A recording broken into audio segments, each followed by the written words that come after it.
بسم اللہ الرحمن الرحیم۔ میں ہوں آپ کا میزبان محمد آصف حیدری۔ سب سے پہلے دعا گو ہوں کہ آج ملک پاکستان میں ایک نئی آرمی چیف کی تعیناتی ہوئی ہے۔ اللہ سے دعا گو ہوں کہ اللہ رب العزت اس آرمی چیف کو ملک پاکستان کو قرآن و حدیث کے مطابق چلانے کی توفیق عطا فرمائے اور ہمارے ملک پاکستان کو مزید سے مزید ترقی عطا فرمائے۔ آئیں سماعت فرمائے سوالات اور اس کے جوابات کی خصوصی نشست۔ محترم، میرا آپ سے سوال ہے کہ اللہ تعالیٰ نے ہر انسان کی تقدیر پہلے لکھ دی ہے۔ مثال کے طور پہ ایک انسان ہے، اس کی تقدیر میں لکھ دیا گیا کہ یہ جہنمی ہے، تو پھر وہ عبادت اور نماز وغیرہ یہ عبادتیں کیوں کرے؟ اور دوسری طرف ایک انسان ہے، اس کی بھی تقدیر میں لکھ دیا گیا کہ یہ جنتی ہے، تو وہ بھی عبادت پھر کیوں کرے؟ محترم سامعین کرام، اکثر لوگ اس دھوکے میں اللہ کی عبادت کرنا چھوڑ دیتے ہیں۔ یعنی کہ وہ یہ کہتے ہیں کہ اللہ رب العزت نے ہماری تقدیر میں جب ایک چیز لکھ دی ہے تو ہمیں آگے دین میں بڑھنے کا یا نہ بڑھنے کا کوئی فائدہ نہیں ہے۔ مثال کے طور پر اکثر لوگ یہ کہتے ہیں کہ اللہ نے تقدیر میں لکھ دیا کہ یہ آدمی کیسے مرے گا، اس کو کتنا رزق ملے گا، اس کے بعد اس نے کس جگہ مرنا ہے، اور اس کے بعد تقدیر میں یہ بھی لکھا جا چکا ہے کہ یہ آدمی جہنم میں جائے گا یا جنت میں جائے گا، تو اس لیے ہم نماز نہیں پڑھتے۔ یہ لوگ اکثر سوال کرتے ہیں اور لوگ کرتے بھی ایسے ہیں کہ نماز نہیں پڑھتے۔ پھر ان لوگوں سے میرا سوال یہ ہے کہ جو لوگ یہ کہتے ہیں کہ تقدیر میں جب لکھا ہے کہ ہم نے جنت جانا جہنم جانا، تو نماز پڑھنے کا فائدہ کیا ہے؟ تو میں پھر اس آدمی سے یہ سوال کرتا ہوں، یہ مجھ سے کسی نے سوال کیا تھا کہ جب تقدیر میں سارا کچھ لکھا ہوا ہے تو ہم کیوں کرتے ہیں؟ میں نے کہا اچھا، میں نے کہا دیکھیں، ایک ہے قرآن، ایک ہے حدیث، ٹھیک ہے؟ زیادہ رتبہ کس کا ہے؟ قرآن کا۔ دوسرا کس کا ہے؟ حدیث میں۔ یاد رکھنا، جو قرآن میں آ جائے اور جو حدیث میں آ جائے، اگر حدیث قرآن کی آیت کے ٹکراؤ میں آ رہی ہے تو یاد رکھنا اصول اور ضابطہ یہ ہے کہ اس حدیث کو چھوڑ دیا جائے گا اور قرآن کو لے لیا جائے گا۔ قرآن مجید میں لکھا ہوا ہے واللہ خیر الرازقین، اللہ کہتے ہیں میں بہتر رزق دینے والا ہوں۔ دوسری بات ہے، قرآن مجید میں لکھا ہوا ہے، اللہ کہتے ہیں کہ رزق کا وعدہ وما من دابۃ، ٹھیک ہے، کہ زمین پر جتنے بھی چلنے والے ہیں، جتنے بھی سانس لینے والے ہیں، اللہ کہتے ہیں کہ ان کا رزق کا وعدہ میں نے لیا، میں ان کا رزق دوں گا۔ جب قرآن میں لکھا ہوا ہے، جب قرآن میں لکھا ہوا کہ رزق اللہ کہہ رہے ہیں میں نے دینا ہے، اب تم کہتے ہو کہ تقدیر میں تو یہ لکھا ہوا کہ جناب جنت یا جہنم ملی، نماز پڑھنے کا فائدہ کیا؟ تو جب قرآن میں لکھا ہوا کہ اللہ کہہ رہے ہیں میں تمہیں رزق دیتا ہوں، تو کام پہ جاتا کیوں ہے؟ سمجھ آئیے بات؟ جب تقدیر کا بہانہ بنا کر تم نماز چھوڑتے ہو، تقدیر کا بہانہ بنا کر تم صدقہ نہیں کرتے، قرآن نہیں پڑھتے، حج پہ نہیں جاتے کہ جناب فائدے کچھ نہیں ہے، تو پھر تقدیر میں تو یہ بھی لکھا ہوا نا کہ اللہ کہتے ہیں میں نے تمہیں رزق دینا ہے، قرآن میں لکھا ہوا اللہ کہتے ہیں میں نے رزق دینا، تو پھر اس کے باوجود تم رزق کے لیے گاہ بگاہ ذلیل کیوں ہوتے ہو؟ کیوں دکانوں پہ جاتے ہو؟ کیوں اپنا کاروبار جو نا دن رات پیسہ پیسہ کرتے ہو؟ تقدیر میں تو لکھا ہوا نا۔ تو جب تقدیر میں وہ چیز لکھی ہوئی ہے، ٹھیک ہے، تو آپ تقدیر میں رزق بھی لکھا ہوا، تو پھر رزق کے پیچھے کیوں بھاگتے ہو؟ گھر میں بیٹھ جاؤ اور گھر میں کہہ دو کہ جناب اللہ تعالیٰ نے تقدیر میں لکھا ہوا جو رزق ہے وہ ہمیں مل جانا ہے۔ سمجھ آئی میری بات؟ اس لیے تقدیر کے بہکاوے میں آ کر عبادت نہ چھوڑ دینا۔ جس طرح اللہ تعالیٰ نے لکھ دیا نا کہ رزق آپ کو ملے گا، مگر اس کے لیے ہیلا وسیلہ کرنا پڑے گا، سمجھے نا، ہیلا وسیلہ کرنا پڑے گا، پھر جا کے وہ رزق ملتا ہے۔ اسی طرح اللہ نے تقدیر میں لکھا کہ جنت ملنی، جہنم ملنی ہے۔ اگر ایک آدمی کے حق میں جنت لکھ دی گئی اور وہ آدمی برے کام کرنا شروع کر دے، تو یاد رکھنا وہ تقدیر مٹ بھی جاتی، اللہ مٹا بھی دیتے ہیں، کیونکہ تقدیر کا خالق اور مالک کون ہے؟ اللہ۔ تو اللہ کہہ دیں گے ٹھیک ہے کہ ہم آپ کو جنت ہی دیں گے کیونکہ اس کے کام برے ہیں، تو آپ کو کیا ملے گا؟ جہنم ملے گی۔ جس طرح ایک آدمی کو ایوارڈ دے دیا جاتا ہے کہ جناب آپ صدر پاکستان ہیں، ٹھیک ہے، تو ظاہر بات جب صدر پاکستان تھوڑا تنگ کرنا شروع کر دے یا کوئی ایسا ویسا پاکستان کے ان کے خلاف چلنا شروع کر دے یا لوگ اس پر عدم اعتماد پیش کر دے، تو وہ صدر پاکستان کیا ہو جاتا ہے؟ ختم بھی ہو جاتا ہے۔ تو لہٰذا اگر یہ چیزیں ان چیزوں کے بہانے میں بالکل نہ آئیں، اللہ کی عبادت کرے، اللہ کو یاد کرے۔ محترم حیدری صاحب، میرا آپ سے سوال یہ ہے کہ ہمارے جو بڑے علماء حضرات ہیں وہ دفاع صحابہ پر بہت زیادہ بیانات دیتے ہیں، اس کی کیا وجہ ہے؟ دیکھیں، سوال یہ ہے کہ ہمارے جتنے بھی اکابرین گزرے ہیں وہ زیادہ تر دفاع صحابہ کرام کی شان بہت بیان کیا کرتے تھے۔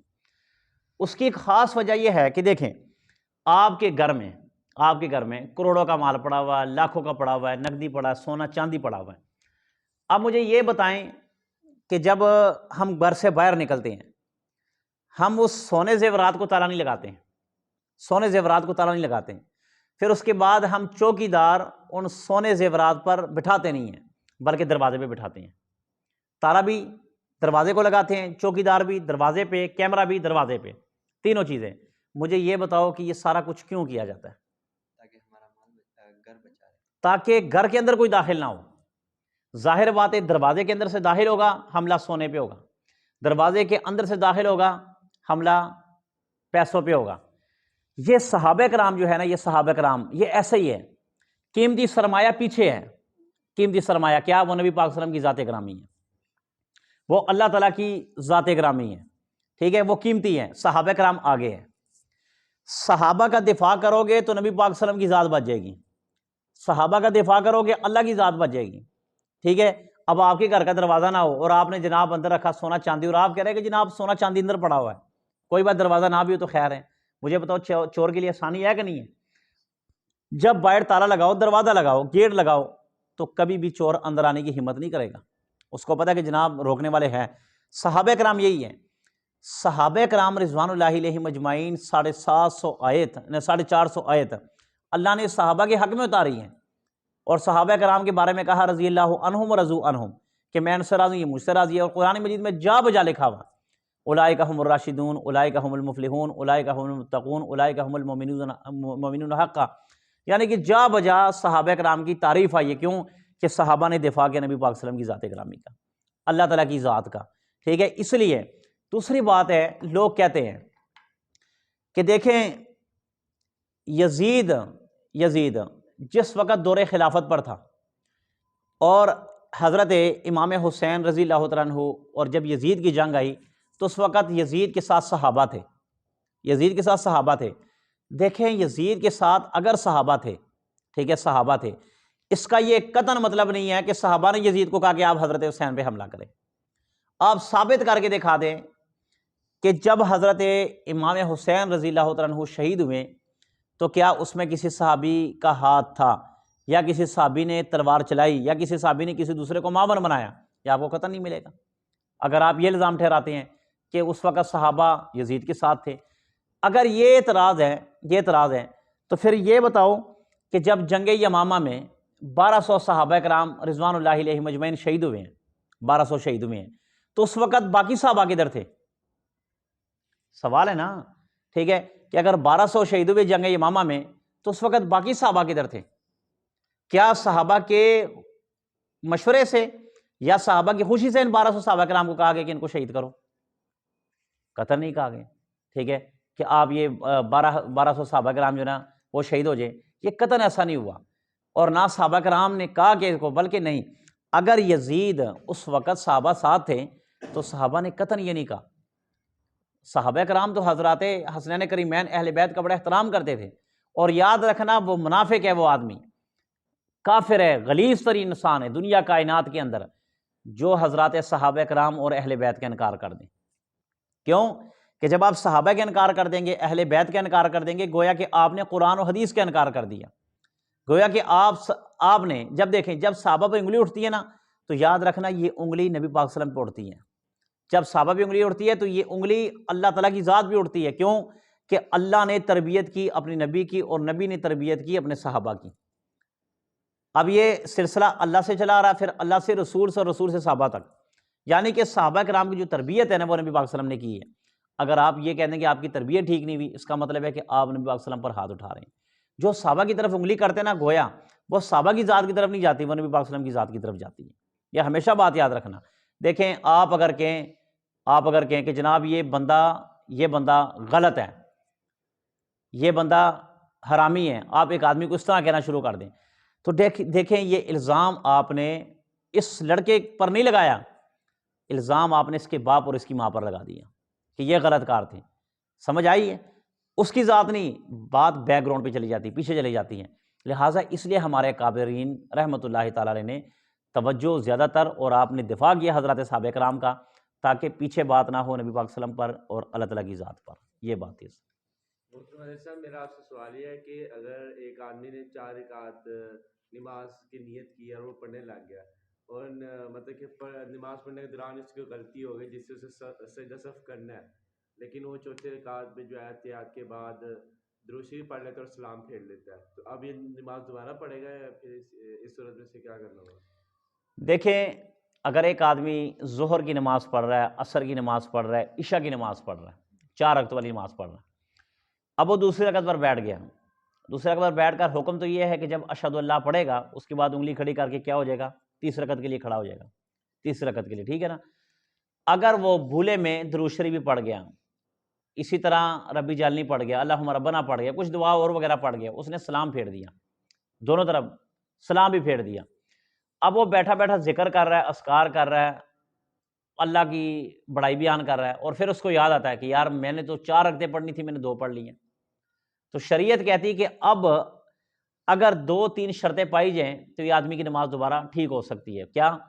کہ ایک تو کسی کے ساتھ کلام نہ کیا ہو، ایک اس کا سینہ خانہ کعبہ سے نہ پھیرا ہو، تیسرا یہ کہ اس کا وضو برقرار ہو، جب وضو برقرار ہو تو پھر یہ آدمی اسی وقت کھڑا ہو جائے، چاہے اس نے 10 منٹ وہاں پہ بیٹھ کے ذکر کیوں نہ کیا ہو، مگر یہ کہ کسی کے ساتھ کلام نہ کیا ہو، بات نہ کی ہو، بس یہ آدمی کھڑا ہو جائے اور اپنی نماز ویسے شروع کر دے، یعنی کہ الحمد پڑھے گا، اس کے بعد رکوع کرے گا، پھر چوتھی رکعت کے لیے کھڑا ہو جائے گا، الحمد پڑھے گا، رکوع کرے گا، اور آخر میں سجدہ سہو کر لے، اس آدمی کی نماز بالکل ٹھیک ہو جائے گی۔ یہ دوبارہ کرنی پڑے گی؟ نہیں، بالکل نہیں، بس سیدھا کھڑا ہو جائے۔ محترم حضرت صاحب، میرا آپ سے یہ سوال ہے، صاحب قرآن مجید میں صحابہ کرام رضی اللہ تعالیٰ عنہ اجمعین کی اتنی تعریف کیوں کی گئی؟ دیکھیں، قرآن مجید فرقان حمید میں حضرات صحابہ کرام رضوان اللہ علیہم اجمعین کی اتنی زیادہ تعریف اس لیے ہوئی کہ انہوں نے اپنی تعریف نبی پاک صلی اللہ علیہ وسلم کی زبان سے کروائی ہے، کیونکہ اللہ کے نبی کا ہر حکم بجا لانے والے حضرات صحابہ کرام تھے۔ باقی انبیاء کے بھی صحابہ تھے، باقی انبیاء کے صحابہ تھے، انہوں نے یہ کیا کہ جو وقت کے نبی نے مانگا دیا، مگر بعض دفعہ انکار بھی کر دیتے تھے۔ مثال کے طور پر حضرت موسیٰ علیہ السلام، موسیٰ علیہ السلام نے کہا کہ آؤ اللہ کی راہ میں جہاد کرتے ہیں، تو اس وقت جو موسیٰ علیہ السلام کے صحابہ تھے انہوں نے کہا کہ آپ جانیں یا آپ کا خدا جانے، ٹھیک ہے، آپ جانیں یا آپ کا خدا جانے۔ مگر نبی پاک صلی اللہ علیہ وآلہ وسلم کے صحابہ کی جا بجا تعریف قرآن مجید میں اس لیے آئی کہ دیکھیں کہ اللہ کے نبی نے کہا حی علی الجہاد، جہاد کا اعلان کیا تو پہلی رات کی دلہن کو چھوڑ کر صحابی باہر آ جاتے ہیں۔ لوگوں نے کہا کہ وہ بیوی آپ کی پہلی رات کی ہے، کہا یہ لاکھ بیویاں میرے نبی کی جوتے پہ قربان، میں اپنے نبی کے حکم کو بجا لاؤں گا، نبی کے ساتھ چل پڑوں گا۔ پھر اگر نبی نے بلایا تو اپنا کھانا پینا، اپنا مشغلہ تک چھوڑ دیا اور نبی وسلم کے ساتھ چل پڑے۔ یعنی کہ کئی ایسے ڈھیروں واقعات کہ جو حضرات صحابہ کرام رضوان اللہ علیہم اجمعین نے نبی صلی اللہ علیہ وسلم کے کہنے پر کر دکھائے ہیں۔ وہ علامہ اقبال کا ایک شعر ہے کہ دشت و دشت دریا بھی نہ چھوڑے ہم نے، بحر ظلمات میں دوڑائے گھوڑے ہم نے۔ یہ علامہ اقبال نے یہ صحابہ کرام کے بارے میں کہا تھا۔ حضرت سعد بن نبی وقاص رضی اللہ تعالیٰ عنہ نے جب نبی صلی اللہ علیہ وسلم کی عشق میں آ کر کفار سے لڑے تو آپ نے اپنے گھوڑے دریا میں ڈال دیے تھے۔ دریا میں لوگوں نے کہا دریا میں گھوڑے ڈالیں گے ڈوب جائیں گے، کہا کہ جب نبی کا عشق غالب آ جائے نا تو یہ دریا بھی نبی سے عشق کرتا ہے، یہ ہمارے لیے پتھر بن جائے گا، یہ ہمارے لیے فرش بن جائے گا، یہ ہمیں ڈبوئے گا نہیں۔ پھر دنیا چشم فلک نے وہ نظارہ دیکھا کہ حضرت سعد بن وقاص رضی اللہ عنہ نے جب دریا میں گھوڑے ڈالے تو دریا نے راستہ دے دیا صحابی کو دریا میں۔ اب دیکھو اتنا بڑا دل کس کے لیے؟ نبی پاک صلی اللہ علیہ وسلم کے لیے، محبت کس کے لیے؟ نبی پاک صلی اللہ علیہ وسلم کے لیے، اس لیے جا بجا قرآن مجید میں صحابہ کرام کی تعریف آئی ہے۔ محترم حضرت صاحب، میرا آپ سے یہ سوال ہے کہ اب ہم امام کے پیچھے نماز پڑھنے لگے ہیں تو امام نے تکبیر کر دی ہے، تو تھوڑے ہی عرصے بعد ہم نے بھی تکبیر شروع کر دی، تو ہم نے ثنا بھی پڑھنی ہے، ثنا ہم نے پڑھنی ہے، اس کے بعد ہم سورۃ فاتحہ کے بعد امام کے ساتھ شامل ہو جائیں گے۔ تو اب ہم نے ثنا بھی پوری نہیں پڑھی، مکمل نہیں پڑھی، آدھی پڑھی ہے، 2 لفظ پڑھی ہے، 4 لفظ پڑھی ہے، تو جو ہے امام نے سورۃ فاتحہ شروع کر دیا، اب اس صورت میں کیا کرنا پڑے گا؟ دیکھیں، آپ نماز میں مثال کے طور پر فجر کی نماز ہے، مغرب کی نماز ہے، عشاء کی نماز ہے یا جمعہ کی نماز ہے، کیونکہ یہ وہ نماز ہے کہ جس میں امام سورۃ فاتحہ اونچی آواز سے پڑھتا ہے۔ آپ مثال کے طور پر فجر کی نماز میں آئے، آپ نے نیت باندھ لی، اللہ اکبر کہہ دیا، آپ نے جیسے اللہ اکبر کہا اسی وقت امام نے الحمد شروع کر دی ہے۔ ظاہر بات ہے آپ نماز میں ہیں تو آپ نے ثنا پڑھنی ہے، سبحانک اللہم و بحمدک پڑھنی ہے، تو حکم یہ ہے کہ جب امام بولنا شروع کر دے، سورۃ فاتحہ پڑھنا شروع کر دے یا سورت پڑھنا شروع کر دے تو اس وقت مقتدی کو حکم ہے کہ وہ خاموش رہے، وہ کچھ نہیں پڑھے گا، کیونکہ قرآن مجید میں ہے، قرآن مجید فرقان حمید میں اللہ تعالیٰ نے فرمایا کہ جب قرآن مجید کی تلاوت کی جائے تو اس وقت خاموش رہا کرو تاکہ تم پر اللہ کی رحمت نازل ہو، ٹھیک ہے۔ وَإِذَا قَرَأْتَ الْقُرْآنَ فَاسْتَمِعُوا وَأَنصِتُوا لَعَلَّكُمْ تُرْحَمُونَ، کہ جب قرآن پڑھا جائے تو قرآن کو خاموشی سے سنو، کان لگا کر سنو، دل لگا کر سنو، تاکہ آپ پر رحم کیا جائے، ترحمون، تاکہ تم پر رحم کیا جائے۔ تو لہٰذا جب امام تلاوت کر رہا ہے تو آپ خاموش رہیں گے۔ سمجھ آئیے؟ اس کی مثال ایسے ہے کہ آپ کسی کے پاس چلے جاتے ہیں جرگہ لے کے، پنچایت کے معاملے میں چلے جاتے ہیں، اور آپ 20-25 آدمی ہو۔ اب مجھے یہ بتاؤ کہ جو سربراہ ہے وہ بھی بات کرو اور پیچھے والے بھی بات کرو، تو لوگ کہیں گے یہ بد تہذیب لوگ ہیں۔ سمجھ آ رہی؟ اور اگر سربراہ بات کرے پیچھے والے چپ رہے ہیں تو لوگ کہیں گے یہ صحیح ہے۔ ایسا ہی ہے نا، سارے اب دیکھو سارے کو بول پڑے تو لوگ کیا کہیں گے؟ یار ایک ایک کر کے بولو۔ جب اللہ کے ساتھ امام بات کر رہا ہے کہ اللہ جی ہماری بخشش اور ان کی بخشش چاہیے، تو پھر سب کو تو نہیں بولنا چاہیے نا، بولے گا وہی جو امام ہے بس۔ محترم حیدری صاحب، میرا آپ سے سوال ہے کہ آج کی یعنی کہ سائنس کہتی ہے کہ ایک ہی مغرب ہے اور ایک ہی مشرق ہے، تو قرآن مجید میں سورہ رحمان میں یعنی کہ اللہ تعالیٰ فرماتے ہیں رب المشرقین و رب المغربین، یعنی کہ اللہ تعالیٰ دونوں مشرقین اور دن کے دونوں مغربین کے مالک ہیں۔ تو اس میں قرآن مجید میں دو مشرق اور دو مغرب کیوں ہیں؟ دیکھیں، رب المشرقین و رب المغربین، ٹھیک ہے، اللہ کہتے ہیں میں دونوں مشرقوں کا اور دونوں مغربوں کا مالک ہوں، ٹھیک ہے، دونوں مشرق اور دونوں مغربوں کا مالک ہوں۔ آپ کو یہ پتا کہ 7 زمینیں ہیں اور 7 آسمان ہیں، ٹھیک ہے، اللہ صرف اللہ، اور یاد یہ مشرقین یہ 2 ہے کہ جمع ہے؟ جمع ہیں؟ جمع ہے، آپ تو 2 کہہ رہے ہیں، تو مجھے لگا ایک سے زیادہ یہ 2 ہیں، ٹھیک ہے نا، یعنی کہ قرآن میں رب المشرقین و رب المغربین، دیکھو مشرق مشرقان مشرقین، مغرب مغربان مغربین، ٹھیک ہے، اللہ کہہ رہے کہ مشرقین، میں ہی مشرقوں کا مالک ہوں، میں ہی مغربوں کا مالک ہوں، ٹھیک ہے، یعنی کہ صرف یہ جس جگہ پہ تم رہتے ہو نا، صرف اس مشرق مغرب کا مالک نہیں ہوں میں، جتنے بھی مشرقین ہیں جتنے بھی مغربین ہیں میں سب کا مالک ہوں۔